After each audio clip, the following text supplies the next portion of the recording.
¿Qué tal amigos? Buenos días, buenas tardes o buenas noches. Estamos en una nueva entrega de Historias con Historia de la mano de Jesús Rodríguez y su servidor Julio Tovar. Hoy estaremos abordando un tema que siempre aparece cuando las noticias cubren algún acontecimiento, pero sí tiene un rastro histórico y es el tema de los desastres nucleares, ya sea tanto por mano del hombre, o sea, error propio atribuible al ser humano, mala manipulación como efectos naturales o fuerza mayor, ya sea por la fuerza de la naturaleza. Este tema es muy importante porque no se limita solamente a la política o a la historia, es un tema que en la cultura popular ha generado mucha ficción, mucha fantasía y mucho miedo, sobre todo en la época de la Guerra Fría, que es donde más sucedieron este tipo de sucesos, valga la redundancia, que siempre estuvieron envueltos en un manto de misterio por este tema de la Guerra Fría, de la Unión Soviética y Estados Unidos y su lucha por el perfeccionismo. Entonces, a nivel político siempre la propaganda trató de cubrir los errores y la gente muchas veces ni sabía que estas cosas sucedían. Jesús.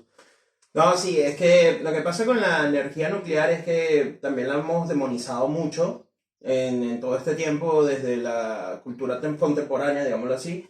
La hemos demonizado mucho como que es lo malo, pero en realidad es la energía, el tipo de energía más ecológica que hay, Más limpia. más limpia y que genera mayores, digamos que balances entre ganancias y pérdida, es la mejor, si se pone a pensar. Pero claro, todo tiene que ser hecho con unos parámetros específicos, tiene que tener unas medidas de seguridad específicas. Ahorita vamos a ver, con todos los ejemplos que vamos a dar, cómo en muchos momentos las medidas de seguridad fueron pasadas a llevar, o sea, se pasaron, digamos por, tú sabes, y no se tomaron en consideración muchas cosas que a veces por el mismo factor humano pudieron solucionarse muy fácilmente y ocurrieron grandes desastres a nivel ecológico y de la humanidad sobre todo, porque hay muchas personas que se vieron afectadas por este tipo de situaciones.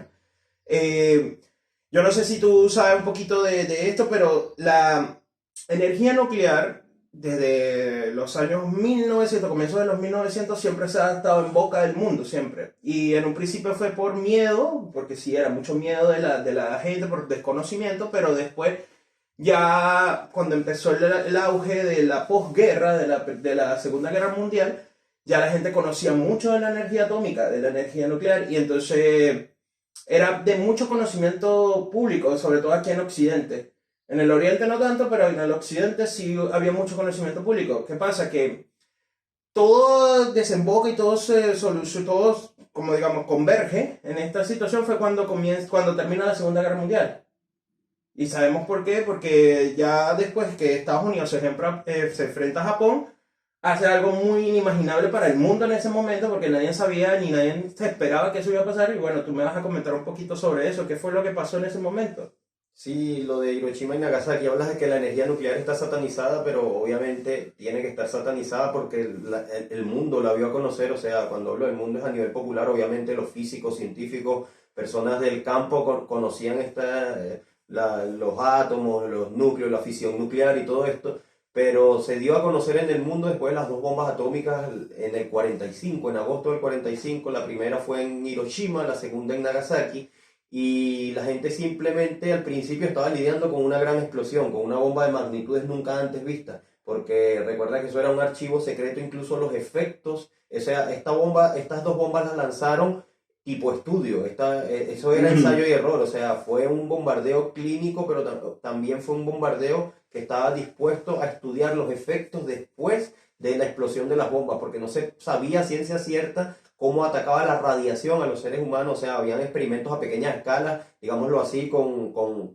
animales o con vegetación, o incluso en donde detonaban las bombas, pero obviamente eran sitios aislados, eran desiertos, era en medio del océano, pero de más está decir que Japón experimentó estos dos ataques nucleares y ha sido el único país en la historia que ha experimentado ataques nucleares, ya que la devastación fue tal que después de ahí no se ha vuelto a atacar a nivel nuclear a ninguna otra nación. Entonces, la Sí. gente se entera de la energía nuclear, por llamarlo de alguna manera, después de estos bombardeos y a posteriori, después de esto, viene lo que es la Guerra Fría. Entonces, obviamente se crean dos enemigos que se van a armar el mundo, se va a armar el mundo en dos bloques, se encierran en su retórica, que es la Unión Soviética y Estados Unidos. Correcto. Posterior a esto, la Unión Soviética da a entender que también maneja tecnología nuclear, pero más allá de esto, siempre la propaganda elevada eran las armas. Entonces, Claro. los misiles nucleares eran las bombas Sí, era nucleares. como que yo tengo este botón y lo puedo presionar en cualquier momento y te puedo destruir Claro, el país. de- Era de- como Después de la la amenaza. bomba, después de Little Boy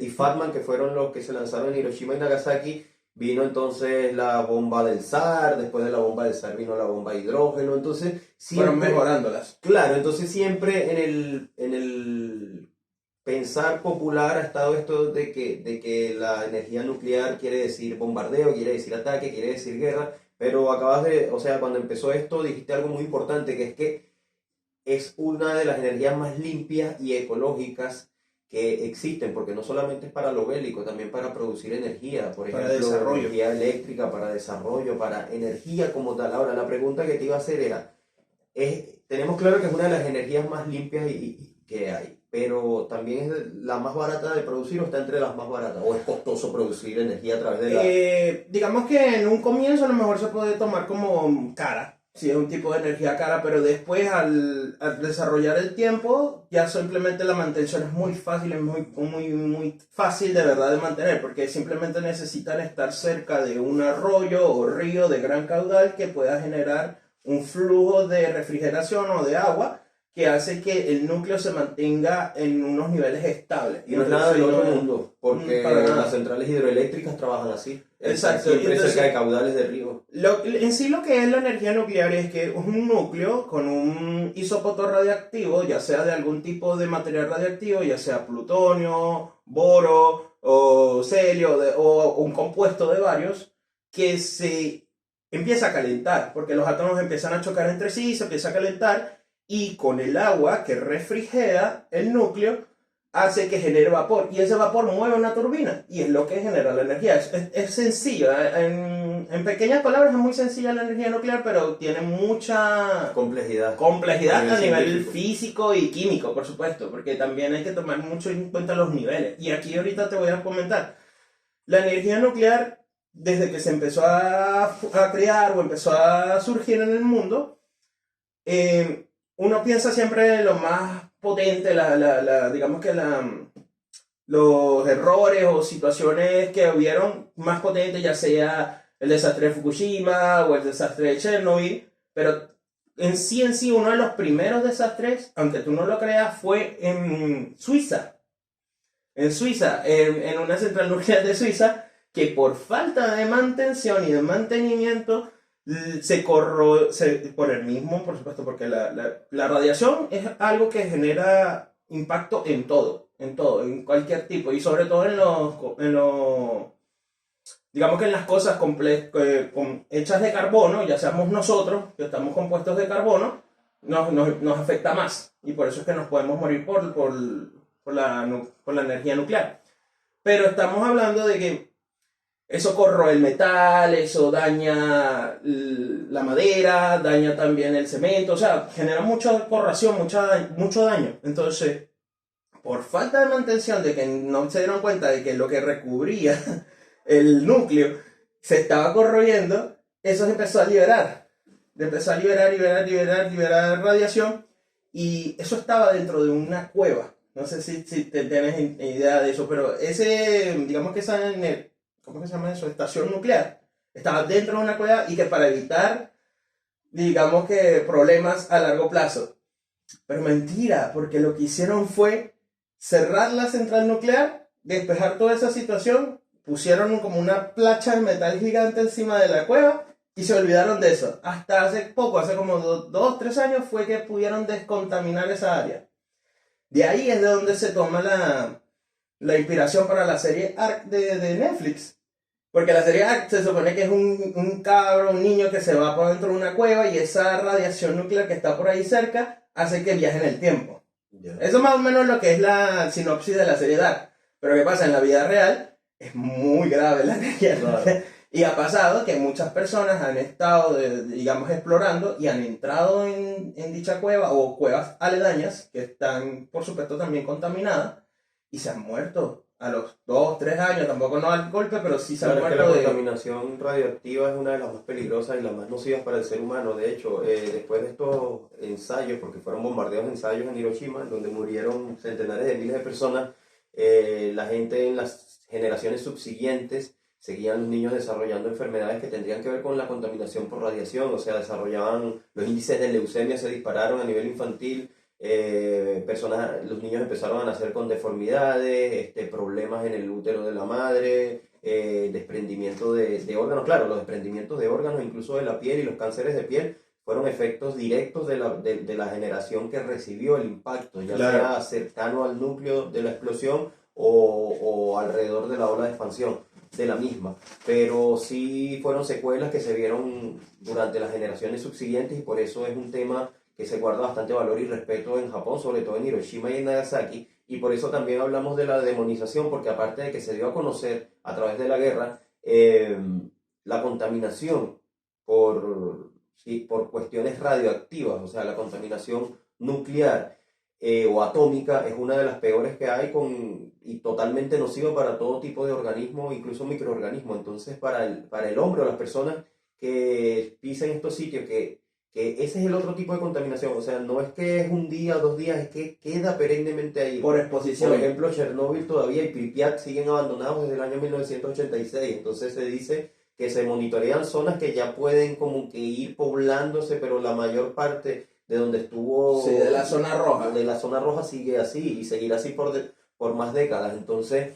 hasta por miles de años, claro, tengo entendido que hay partes que se sí, hay partes, por lo menos donde estaba el reactor, que es donde llaman la pata de elefante, por la estructura que quedó Sí. ahí, es una de las zonas más peligrosas del mundo, donde la gente se dice que ni siquiera puede acercarse porque estarían ya... Bueno, hay porque- una famosa foto del de la pata de elefante donde se sabe y se tiene conocimiento que el que tomó esa foto falleció a los 4 días, una cosa así, porque no tenía ni idea de lo que estaba fotografiando. Claro. Y fue Incluso expuesto en los radiación. expertos que van con implementos y todos tienen cierto temor porque el nivel de radiación es muy, muy elevado y incluso con el equipamiento necesario, tienen temor de acercarse a lo que es esta pata de elefante, que no es más que escombros derretidos, en donde estuvo una vez el reactor número 6, si no me equivoco. Número 4. Número 4. Número 4. Del núcleo que se sobrecalentó, porque fue por un sobrecalentamiento, ¿no? Sí, pero ahorita vamos a hablar de eso bien, porque es muy interesante esa situación, pero que fue un error humano. Claro, que la radiación, el tema es que la radiación sería el monstruo de terror, sería el villano perfecto para cualquier película, porque es algo que te ataca desde adentro y ni siquiera la ves, ni siquiera la hueles, ni siquiera, Ni la sientes. te ataca a las células, por eso es energía atómica, va a los átomos, va a las células, va a lo microscópico y te desordena y bueno, en sus manifestaciones más leves te hace desarrollar cáncer, pero hay personas en donde, por lo menos en la explosión de Hiroshima, antes, o sea, primitivamente se conocía que una explosión era una explosión y punto. Si morías desmembrado o por la ola de calor que generaba el núcleo de la explosión, ok, pero si estabas alrededor y sobrevivías a la onda de expansión y de choque, a las metrallas y todo lo demás, la gente se daba me salvé, y vivía una explosión. Lo que pasó aquí, y más el radio de la explosión de Hiroshima, es que la gente se contaminó, incluso los supervivientes de la explosión, era un infierno que en ese momento no tenían conocimiento de que, por ejemplo, los tejidos iban a desprenderse, de que la piel empezaba a tomar unas quemaduras un poco raras y extrañas, y era que estaban ya contaminados por dentro. Y después de esto, el hongo, porque la nube en forma de hongo llegó a las primeras capas de la atmósfera y hubo una lluvia ácida en ese momento, que no es como cualquier lluvia ácida, o sea, te estabas contaminando después. Claro, es que fue algo que te genera. Lo que pasa con la contaminación por radiación es que te cambia el nivel del ADN. A nivel del ADN te cambia.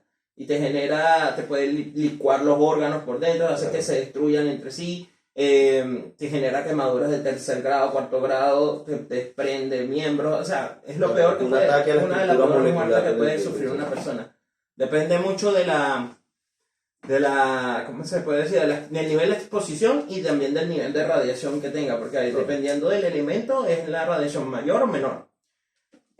Bueno, el primer accidente nuclear registrado, uno de los primeros o más famosos, se puede decir, es con un núcleo que se llama, le dicen el denominado núcleo del demonio. Ese núcleo del demonio... Pero los nombres tampoco ayudan.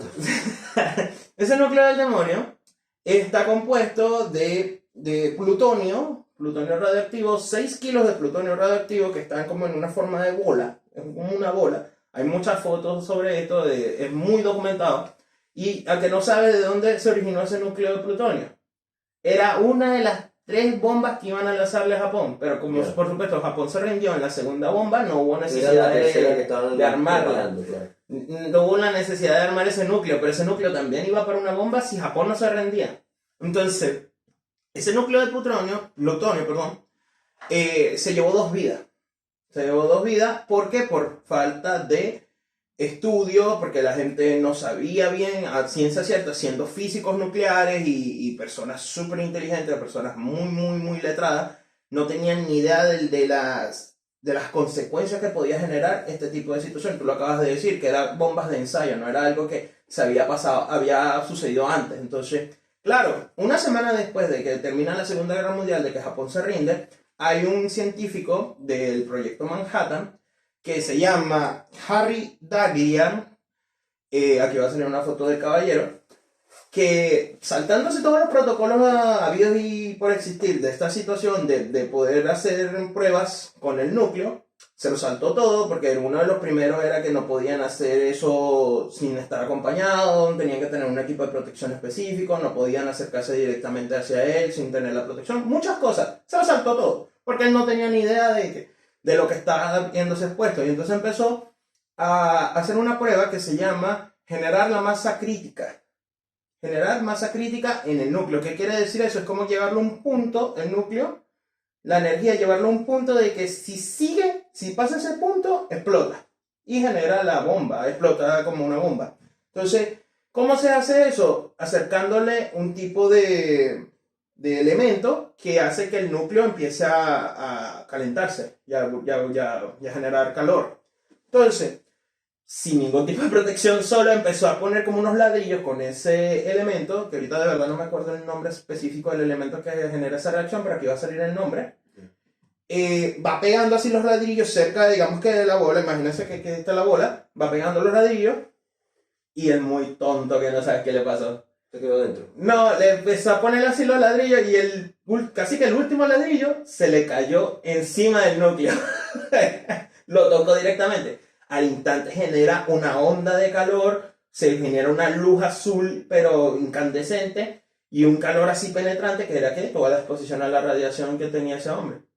El hombre no duró sino 25 días. 25 días, de los 25 días falleció. 6 meses después, otro científico que también se llama Louis Slotin, el científico Slotin, él estaba más preparado y mejor estudiado con respecto a eso, sabía el antecedente del caballero anterior, pero igual no le importó. Y este era más osado porque manipulaba el núcleo con la mano directamente. Pero esta gente era científico. Todos eran científicos y eran físicos nucleares graduados de las mejores universidades de Estados Unidos, no eran cualquier loco de carretera, o sea, porque la gente se ponga en contexto, si estás hablando que era la tercera que les podían preparar a Japón, es el 45. Estamos hablando de la década de mediados de los 40 a comienzos de los 50. Exacto, 1945, o sea, correcto. Se empieza con todo esto y en estas décadas y posteriores, por lo menos en la década de los 50, la ignorancia, bueno, si estamos hablando de la mala manipulación por parte de científicos que fueron parte, a su vez, del proyecto Manhattan, que podría quedar para el común, para la gente de a pie. Y por ahí te voy a contar algo. Te voy a contar de una situación así con una persona de a pie. Ahorita te voy a contar de una situación que pasó.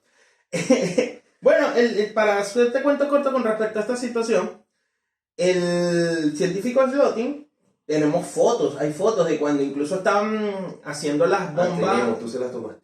Sí, yo me fui reportero, claro, así, ya la tomé la tiempo, como en la serie fuiste y le tomaste. Sí, por supuesto, bueno, internet tiene fotos. Tiene fotos de que incluso cuando estaban desarrollando las bombas nucleares, donde se ve al científico Slotin con una franela, pues con una camisa abierta así, sin protección ni nada. Y hay fotos de él manipulando con la mano. O sea, pero yo me imagino, o sea, sabemos que ya en ese momento, en ese periodo de la historia contemporánea, los científicos no tenían gran conocimiento de lo que eran los efectos radiactivos en los organismos. Pero, o sea, eran científicos, ellos habían estudiado esto.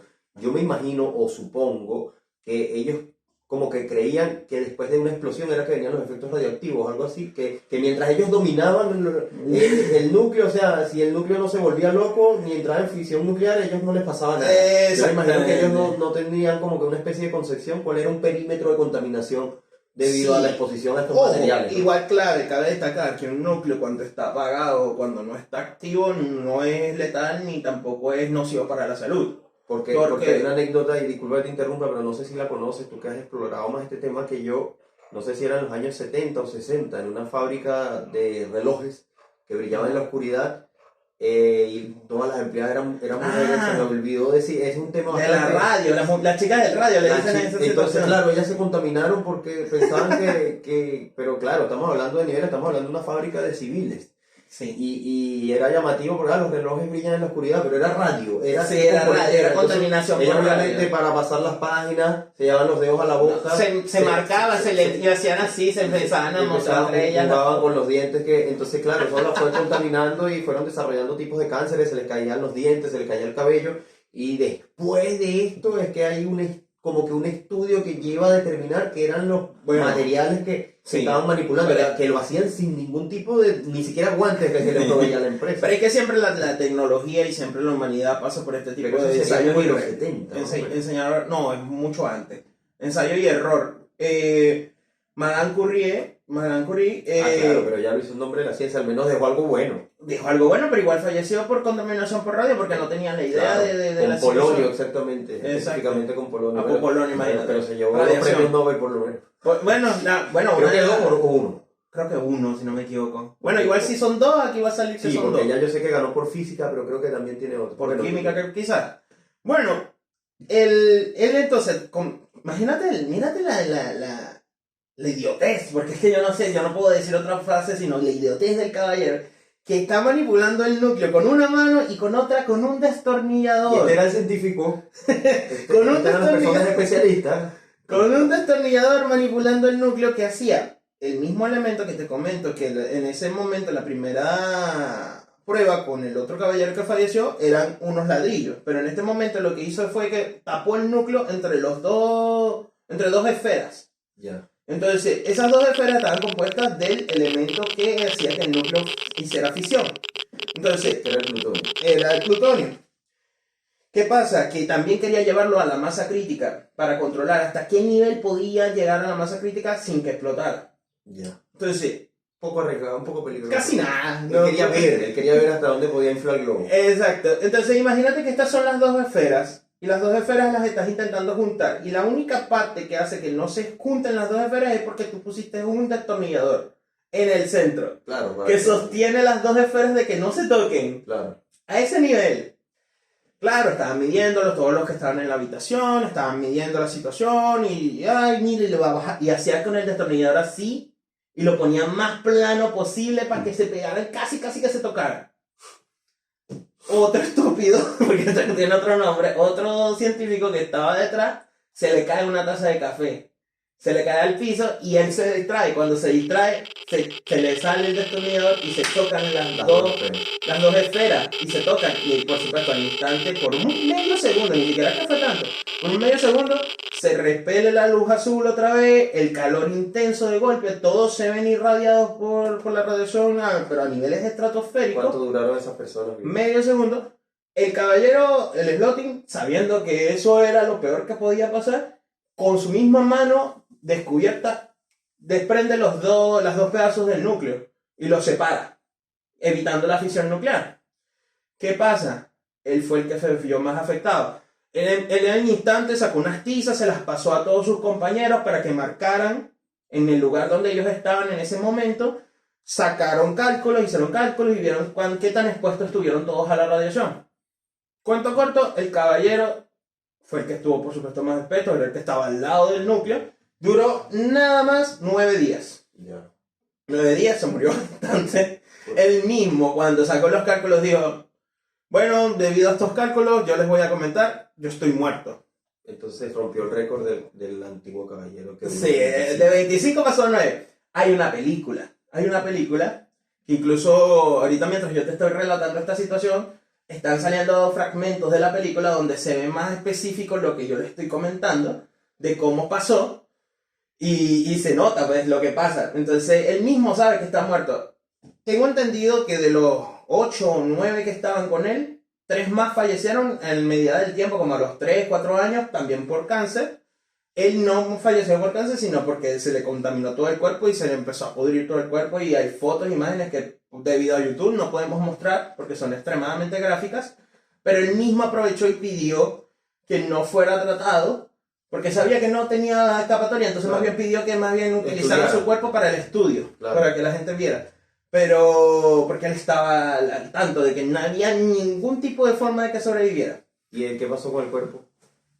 Por supuesto que no, el cuerpo está contaminado. Al momento de que pase ese tipo de situaciones se toma un protocolo, por lo menos en los Estados Unidos se tiene en consideración esto, que hay un protocolo específico y lo llenan de concreto. Algo así, digamos que lo sellan como con unas planchas de metal, pero extremadamente pesadas, y lo tapan con concreto y generan un lugar específico donde esas personas no pueden acercarse a seres humanos porque igual eso ya irradia radiación. Claro. Es súper estilizado ese protocolo. Bueno, ese fue el primero. Te cuento. El más famoso del mundo, y bueno, ya ha sido conocido por muchas personas porque hay una serie incluso de HBO que es muy famosa que se llama Chernobyl, que lo dio a conocer a la luz otra vez, pero fue el desastre nuclear de la central nuclear de Vladimir Ilich Lenin, que ese era su nombre específico, y vulgarmente conocida como la planta de Chernobyl, en el 26 de abril del 86. 26 de abril de 1986, donde por errores humanos, también otra vez volvemos a los errores humanos, sin darse cuenta de que ellos estaban haciendo una prueba. Es que siempre pasa por prueba, esa es la situación. Estaban haciendo una prueba de ver cuánto tiempo podía mantenerse el núcleo sin refrigeración por causa de una falla eléctrica. ¿Comprende? Porque claro, estamos tomando en consideración de que aunque sean plantas de energía nuclear, por supuesto necesitan energía para funcionar. Entonces, si no hay energía eléctrica, por supuesto que no hay bombas que generen el flujo de agua para que se enfríe el núcleo. Entonces ellos querían ver cuál era el límite antes de que el núcleo se recalentara. Exactamente. ¿Qué pasa? Que ellos tenían unos niveles específicos donde podían llevar el núcleo que sabían que era estable.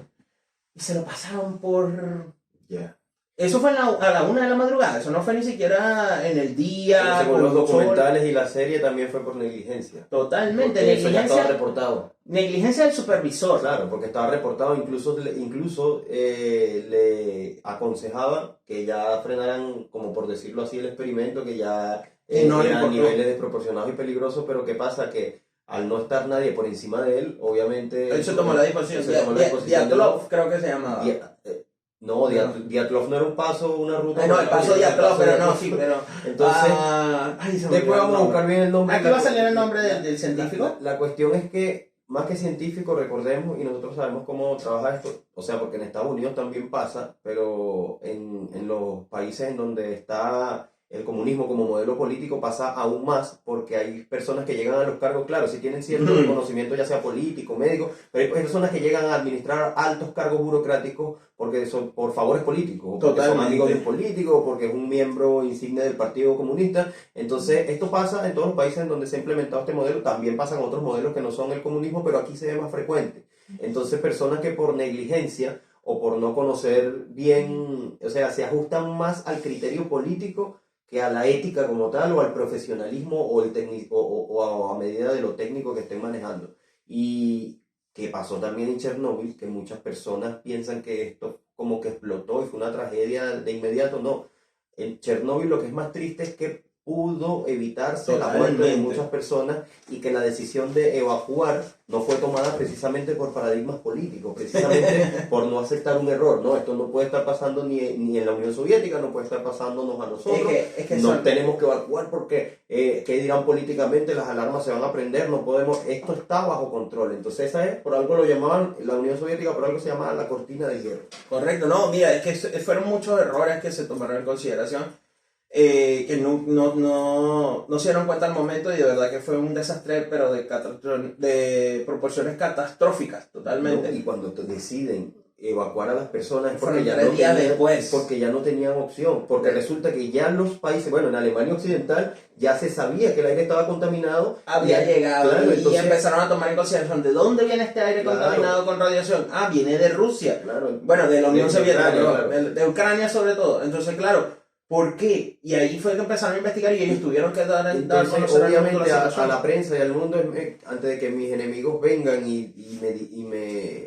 me desenmascaren, o sea, entonces Ujú. nos toca asumir el error, pero asumieron el error hasta, o sea, esperaron hasta las últimas consecuencias y lo asumieron porque ya no había de otra, porque si hubiera sido algo como como un tema que me estabas comentando de Estados Unidos, donde Ujú. se pudo esconder bajo la mesa, en donde Sí. se pudo mantener top secret, eso quedaba clasificado y punto, independientemente de las personas que murieran. Después iban a decir que eran las aguas contaminadas o qué Lo sé que yo. sea. Se iban a investigar, pero el ridículo político, o sea, y a todo lo que iba, al escarnio público que se iba a generar, eso era lo que les preocupaba, y más aún en tiempos de la Guerra Fría, en Exacto. tiempos de la Unión Soviética, que estaba compitiendo con Estados Unidos, desde que terminó la Segunda Guerra Mundial, vino la carrera nuclear, vino después la carrera espacial, la carrera tecnológica y la carrera política, a ver quién ponía más dictadores en América Latina, Sudeste Asiático, etcétera, y el cuento que ya conocemos del bloque del Este o de Alemania Oriental hacia aquel lado que era la URSS Sí. y el bloque occidental. Entonces, No, es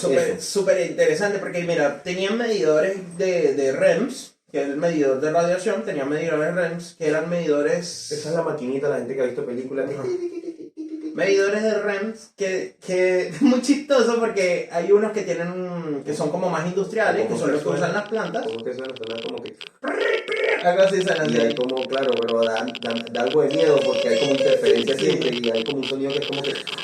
Sí, como un... es como tenebroso. Yo no me atrevo.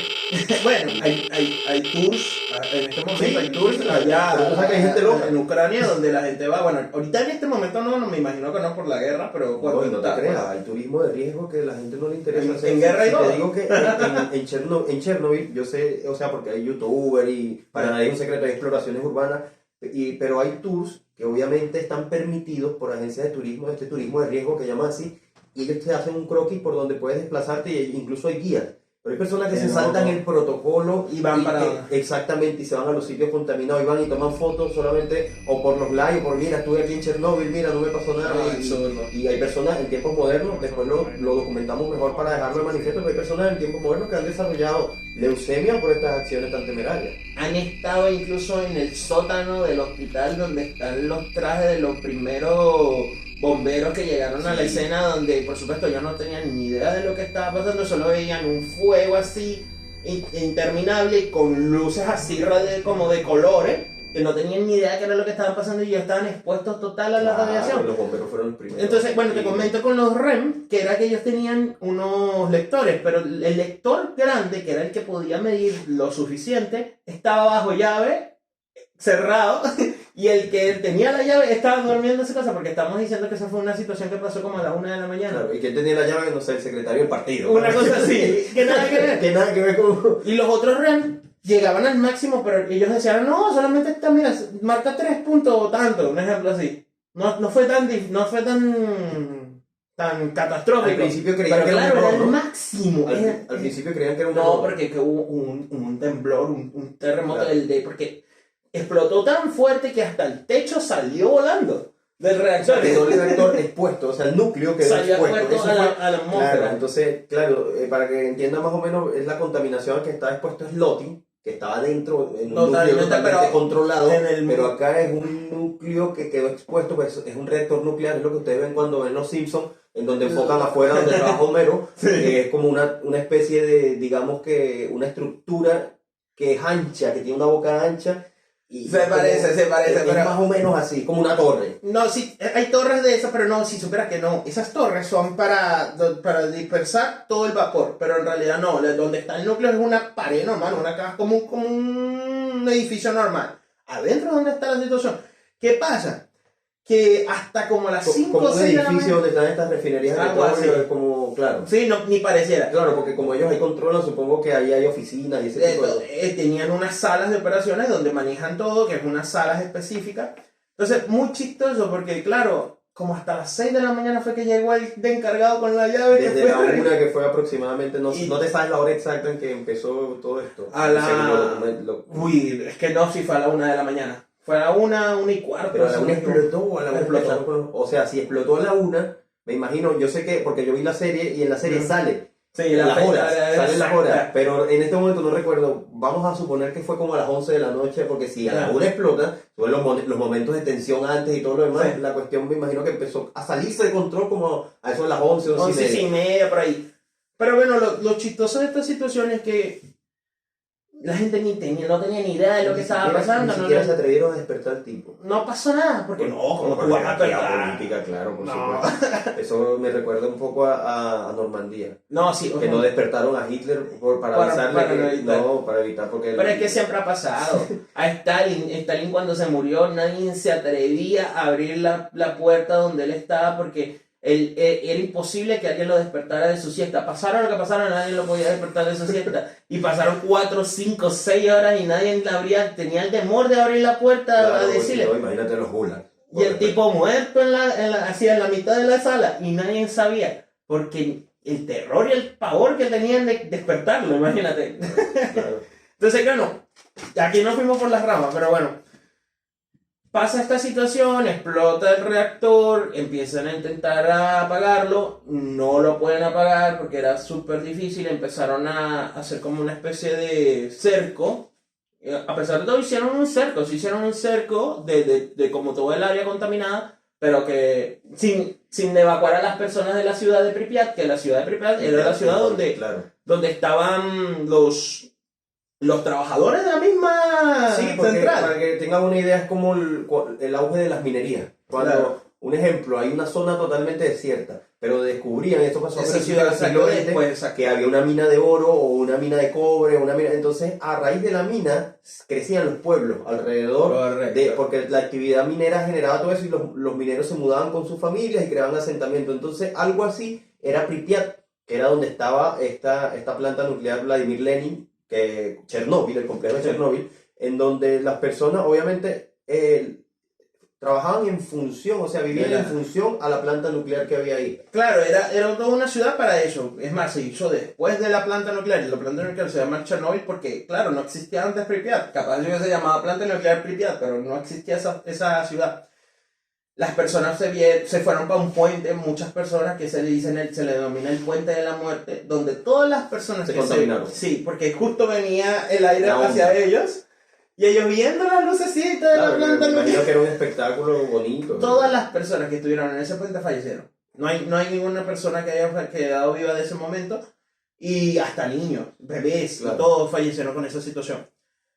Llamaron a ¿cómo que se llama eso? A un profesor de física y de química nuclear de la Universidad de Moscú. Lo llamaron para ver qué podía decir, y él cuando llega es que se da cuenta, pero ¿qué pasa aquí? ¿Dónde están los lectores? ¿Qué están haciendo? No tienen protección. Empezó a coordinar toda la situación. Este tema da para que podamos hablar muchísimo de todo lo que pasó en esa situación de ese desastre nuclear, pero resumiendo en pequeñas partes, contaminó a gran parte de Europa, pequeña parte de Asia, inclusive, que tú no lo sabes, la contaminación llegó hasta Latinoamérica. Sí, echa el cuento de las vacas. Exacto. ¿Por qué llegó a Latinoamérica? Porque los irlandeses se vieron irradiados por lo que tú me habías comentado de la lluvia ácida. Llegó lluvia ácida por culpa del desastre de Chernóbil. Los gases llegan a las primeras capas de la atmósfera y el viento jala las nubes, claro. Claro, pero entonces no era agua normal, era agua con yodo, cerio, plutonio y grafito. Todo radiactivo. Esto llenó el césped de los cuales se alimentaba el ganado en Irlanda. En Irlanda, exacto. Y todas esas vacas se empezaron a volver radioactivas. Y esas vacas, o sea, Irlanda importaba leche a México. No, eso no es así. No, es que mira la locura de esto. Los irlandeses se dan cuenta de la situación. Todas las vacas se contaminan. Por supuesto que no van a pasarle ese tipo de producto a su gente. Nada que ver. Empiezan a intentar vender todo ese producto a Latinoamérica. Y entonces se acercan a Brasil. Y le dicen a Brasil, mira, tenemos este container de leche en polvo La que estamos está, rematando. que está Aprovecha la oferta. a 30% de lo que cuesta. Pero Brasil, digo, aquí hay algo Brasil, más. por supuesto, que hicieron sus pruebas de calidad. sus pruebas, sabían de la situación que había pasado en Chernobyl y por supuesto que todo el mundo estaba preocupado, estaba como en alerta a esa situación. Bueno, después Argentina. Argentina tampoco los pudieron Bueno, entonces aceptar. busquemos a un país más corrupto. Entonces, claro, ¿qué vamos a hacer? llega y por supuesto viene México y dice, sí, yo acepto la leche. Y se la dan a un, digamos que, bueno, para los que son venezolanos Programa conocen, social. sí, como los venezolanos conocen, que era algo así como Mercal, que se lo dan, que se llamaba Cofreco. Algo así, pero para que las personas entren un poco en contexto de lo que no son venezolanos, el Mercal era Ajá. un programa de mercados populares, obviamente financiado por el Estado, que ofrecía buenos precios a personas. El Mercal siempre estaba en zonas populares, Claro. en zonas de mayor densidad de pobreza. Lo que pasa con el mercado es que obviamente en cantidad-precio había productos que eran muy malos, pero había otros productos como por ejemplo los granos y algún tipo de leche Que podían que sí funcionar. eran buenos y que la gente los conseguía, y que incluso del mercado a veces se acababan las cuestiones, porque obviamente Claro. como es algo que obedece un programa de Estado, hay cosas que son limitadas y muchas personas compraban el mercado para revenderlo. Sí, vendían la leche de Entonces, Mercal, bueno, ¿cuántas veces no la vendían? Claro, entonces era este tipo de programas que eran como que influenciados por el Estado, o sea, patrocinados por el Estado para que la gente de bajos recursos pudiera acceder a alimentos más baratos. Bueno, Básicamente. ese programa, aquí va a salir el nombre específico, de verdad que discúlpenme que no me acuerdo el nombre, que era Cofreco, una cosa así. Ya. Bueno, ese programa compró todos los kilos y kilos y kilos, toneladas de leche a esos productores irlandeses y sin hacerle ningún tipo de prueba ni nada por el estilo, empezaron a distribuirlo. ¿Qué pasa? Que como tú mismo lo acabas de decir, hay mercado negro, siempre hay mercado negro bajo cuerda, y se dieron cuenta de esta situación porque un batallón del Ejército Naval de México, todos al instante, todo el batallón de repente empezaron a sentirse mal del estómago y empezaron a vomitar y empezaron a tener fiebre y empezaron a sentirse malísimo. Y ya, pero ¿por qué? De un día para otro, el que hacía la comida por conseguir la leche más barata, la compró al mercado negro. Y empezó a hacer una cuestión que se le llama atole o no, atole no es. Atol. No sé, es atole, no sé. No, es como un caldo que ellos se beben así también caliente, los mexicanos. A base de leche. A base de leche que estaba contaminada y ahí se dieron cuenta porque el general se dio cuenta de esa situación. Cuando empiezan a buscar, pero ya va, ¿de dónde sale esta leche? ¿De dónde viene? Y se dan cuenta que era de ese sistema, de ayuda social que estaba financiado por la leche que habían traído de Irlanda. Cuento corto, pasó mucho tiempo, por supuesto que metieron toda la leche en galpones donde no podían venderla, no podían hacer nada, pero claro, ya en parte ya se había vendido, como una tercera parte de la leche ya se había vendido a personas de escasos recursos. No, y no solo personas de escasos recursos, incluso también a instituciones privadas, o sea, empresas privadas de lácteos, también lo habían vendido. Entonces también no creas que se salvaban solamente las personas de escasos recursos, también las personas normales que compraban productos en el supermercado también estaban con productos contaminados. Con decirte con esto que hasta después de mucho tiempo fue que pudieron regresar la leche otra vez a Irlanda y poder pedir la devolución del dinero y toda la situación. Gran parte, como te digo, como el 30% ya se había consumido en México y eso hizo que los índices de leucemia y de cáncer infantil aumentaran en un 300%. Claro, se dispararon los índices. O sea, pero te estoy hablando de un 300%, es una locura. Contaminados por radiación. Y claro, porque por niños que bebían leche, es lo más ilógico. Y o sea, entonces nadie jurídicamente pagó esto. Para nada. Ninguno. Porque se tomó como un error y ya. Bueno.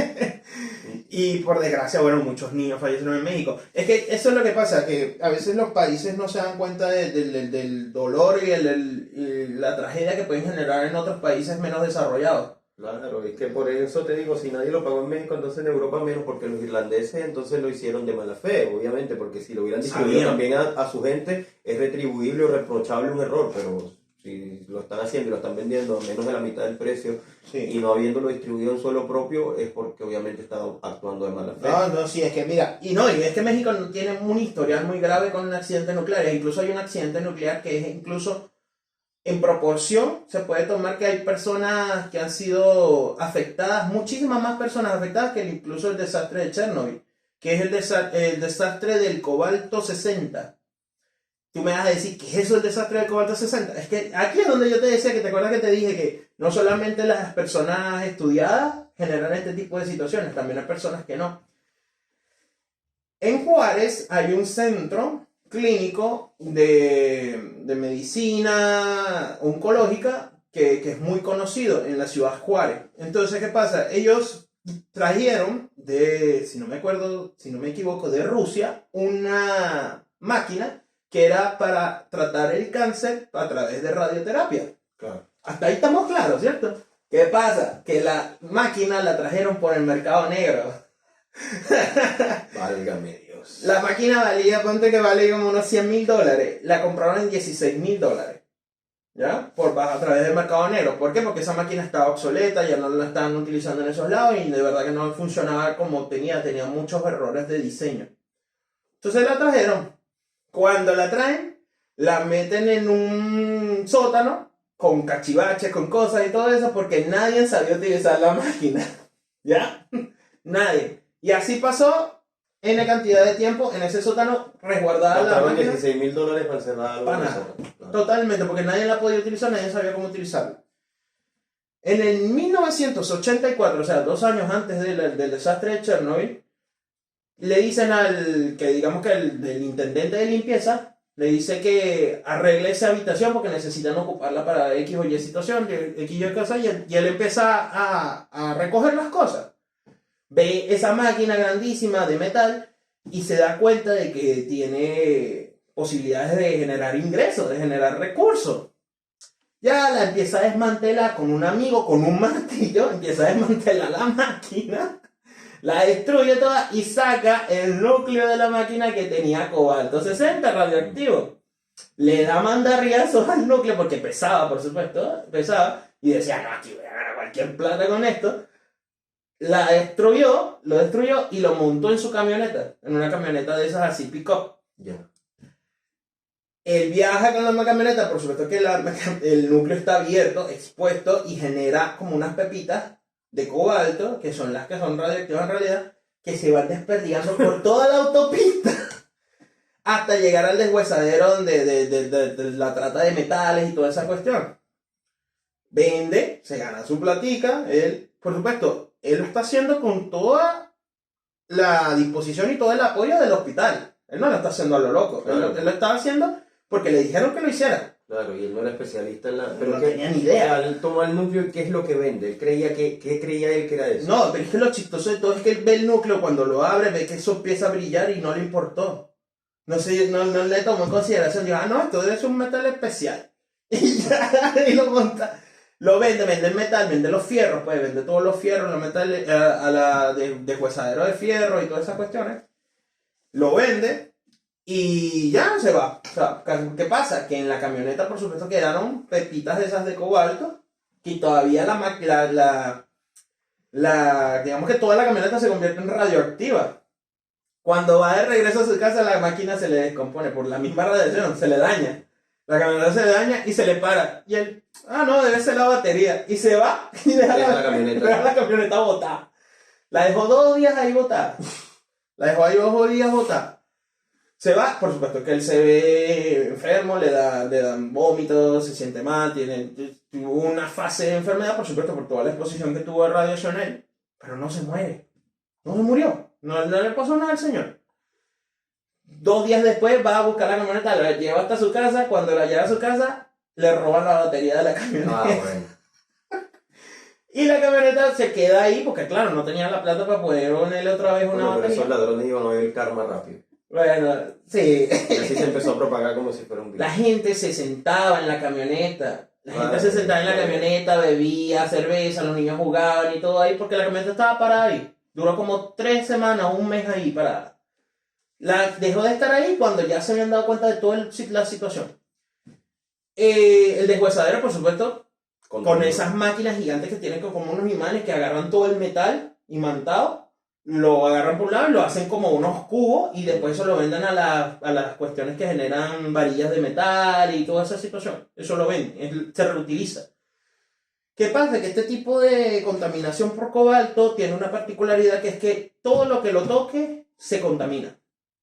Y son más si es metal. Entonces como que se va expandiendo. Claro. Imagínate en una vaina de fierro y de metal. Se expandió por todos lados. Se vendió ese metal, por 17 de los 32 estados del país se vendió ese metal. Imagínate. Hicieron varillas de metal para construir casas con eso, hicieron un desastre, incluso llevaron a llevar camiones contaminados a Estados Unidos, a venta de Estados Unidos. 40 días después de esta situación es que se dan cuenta. ¿Por qué, Julio? ¿Por qué se dan cuenta? Porque justo unos camiones que iban a un lugar en específico en Estados Unidos a vender esas varillas de metal se perdieron y pasaron por el lado al lado de donde está el proyecto Manhattan. O sea que fue casualidad. Totalmente, 40 días después pasaron por al lado de donde se encuentra el proyecto Manhattan y ellos, por supuesto, por ser un lugar donde tienen Alarmas, protocolos. exacto, todos los protocolos nucleares, porque es donde experimentan con la cuestión nuclear, se prenden todas las alarmas de la carretera de daño a esa situación, diciendo, por aquí hay fuga radiactiva, hay radiación y todo eso, y empiezan a buscar por la cámara y se dan cuenta que son esos camiones que están generando la radiación, empiezan a contactar con las empresas de esos camiones, para que le dejaran recados a los camioneros en los hoteles donde ellos sabían que se iban a quedar. Claro. Y cuando le dejaban recados de que, epa, quédense ahí porque hay una situación. O sea, a partir de todo este seguimiento es que dan uno más uno más uno hasta que llegan Sí. a saber cómo fue que pasó todo 2 esto. días después fue que pudieron encontrar los camioneros. O sea, ellos estaban no Ya habían recorrido tanto. gran parte de Estados Unidos. Ya, ¿cuento corto? Claro, como tú dices, empiezan a buscar el origen, se dan cuenta de la camioneta. La camioneta pertenecía al hospital, ni siquiera era del intendente. Él pertenecía al hospital y el hospital ni le había...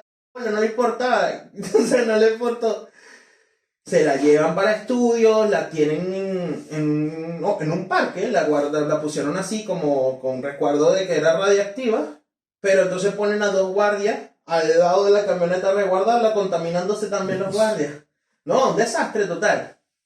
Para decirte, todas esas varillas se utilizaron para construcción de casas. Y hay muchas casas en Estados Unidos, no tantas, porque regularmente las casas en Estados Unidos son de madera, pero en México, que están construidas con ese cobalto radioactivo. Y hay muchas personas que hasta el son de hoy todavía no se dan cuenta la dimensión de la situación que están generando con radiación y con cáncer. Por eso es que México es uno de los países con más cáncer en el mundo. Qué locura.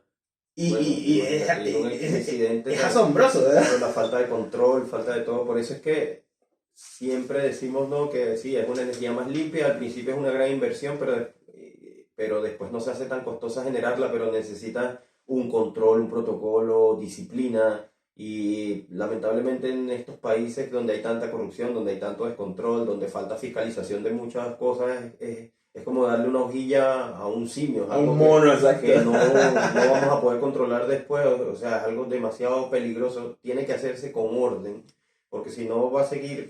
Fíjate tú estas anécdotas y cómo la falta de control y la improvisación y el desconocimiento generó toda esta ola que terminaron en catástrofe, porque independientemente de lo graciosas que sean las anécdotas, terminan todas terminan igual. Tenemos que ya faltan 6 minutos para cumplir 1 hora. También, no todo es por negligencia del hombre, también por desastres naturales. Fukushima en Japón, en el tsunami del 2010. Siendo los japoneses tan disciplinados, siendo los japoneses tan criteriosos, siendo los japoneses tan calculadores, tan fríos, tan inteligentes, y un pueblo que yo personalmente admiro mucho por la capacidad y la preparación que tienen, pero hasta a ellos se le pueden pasar simples detalles y uno se pregunta, oye, pero ¿qué hacía una central nuclear tan cerca del mar? Sí. Sabiendo que Japón está en la misma falla que está Chile, que es esta falla que llaman el Cinturón de Fuego del Pacífico, que es una zona muy activa a nivel sísmico, y ¿será que en ese afán de tener el control de tantas cosas o en esa confianza excesiva? Porque bueno, hay que decir que el tsunami tampoco es que fue un terremoto estándar o algo que siempre No, pasa, o fue sea, muy fue fuerte. fuerte y hubo muchos damnificados en Japón, inundaciones, personas que lo perdieron todo, como pasa en estos grandes eventos naturales, pero el peor de los desastres fue que, claro, el océano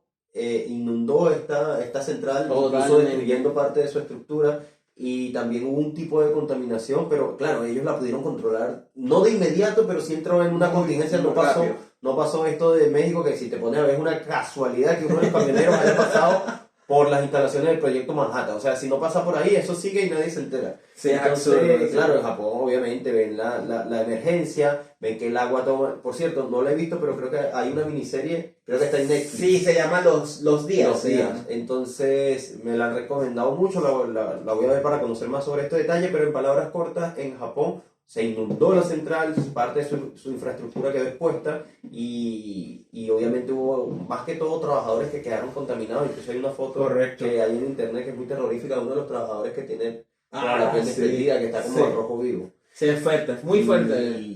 Y bueno, no sé a ciencia cierta hasta qué nivel se haya contaminado la población civil de Japón. Bueno, igual de todas formas sería cuestión de que vamos a colocar los niveles de contaminación o qué alcance tuvo esta situación. Lo que tuvo de bueno esta situación es que se generaron nuevos protocolos nucleares a nivel del mundo por esta Estricto. situación. Totalmente. Porque como vuelvo y repito, le pasó a un país como Japón, entonces ¿qué no pasaría para otros países? Y ahora, Eso sobre deja todo una enseñanza. todavía hay esa zona Claro, la zona está queda- deshabitada. La ¿no? zona queda en un perímetro cerrado. Igual hay turismo de eso. Sí, de extremo. Que siempre va a haber. Hay una serie que se llama El Otro Turismo, que también está en Pero ojo que Netflix. la gente va bajo su propio riesgo también. Exacto. Hay una serie en Netflix que se llama El Otro Turismo, donde el caballero que sale en la serie es como un documentalista, que hay un capítulo específico de eso, de que va a esas centrales nucleares y va a esos lugares con los medidores Geiger y todo, y es un tour que le dan por toda la parte. Ya, bueno, ya tenemos que despedirnos. De verdad que es un placer para nosotros haber estado con ustedes en esta hora.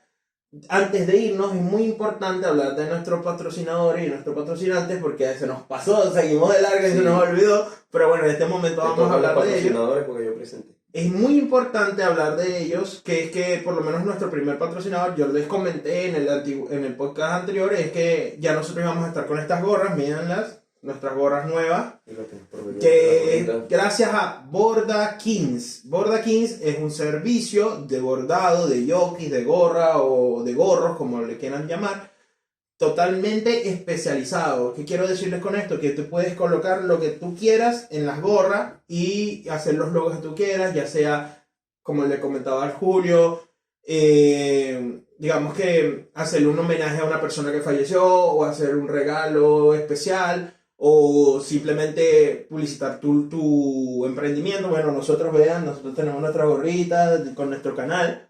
El Julio también aquí la está mostrando, la hemos estado todo el día porque de verdad que nos encantan, son unas personas súper profesionales. Aquí le vamos a dejar su Instagram, le vamos a dejar su número de contacto para que los contacten. Es un precio muy económico, accesible y muy rápido. De verdad que se los recomendamos totalmente. Borda Kings. Nuestro segundo patrocinante. Canta en Plenitud son clases de canto profesionales dirigidas a principiantes, cantantes, locutores y también profesores que quieran mejorar su sonido vocal, su rendimiento, proteger el instrumento y lograr grandes resultados con información específica y privilegiada de quien se ha dedicado por largos años al estudio de esta disciplina artística. Te invito a que tomes contacto y hagas tus consultas y des el gran primer paso. Canta en Plenitud también incorpora clases dirigidas a niños y adolescentes quienes quieran aprender y desplegar sus talentos a través de los instrumentos musicales como ukelele, guitarra, piano y también flauta, instrumentos de viento, flauta dulce especialmente. También soy yo quien da las clases, profesora con una vasta trayectoria en colegio, que como tiene un sistema pedagógico eficiente y amigable para que puedas realmente apropiarte de tu instrumento y sacar lo mejor de ti a través de la música.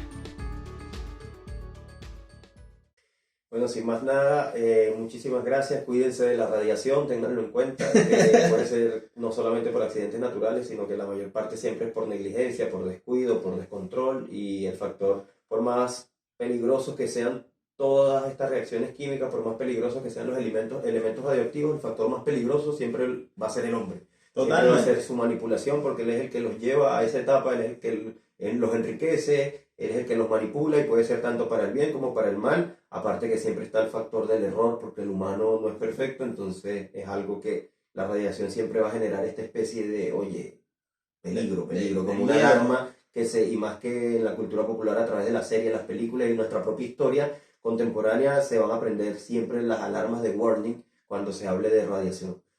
Y eso es todo. Hasta pronto y gracias por acompañarnos. Tengan buenos días, buenas tardes, buenas noches.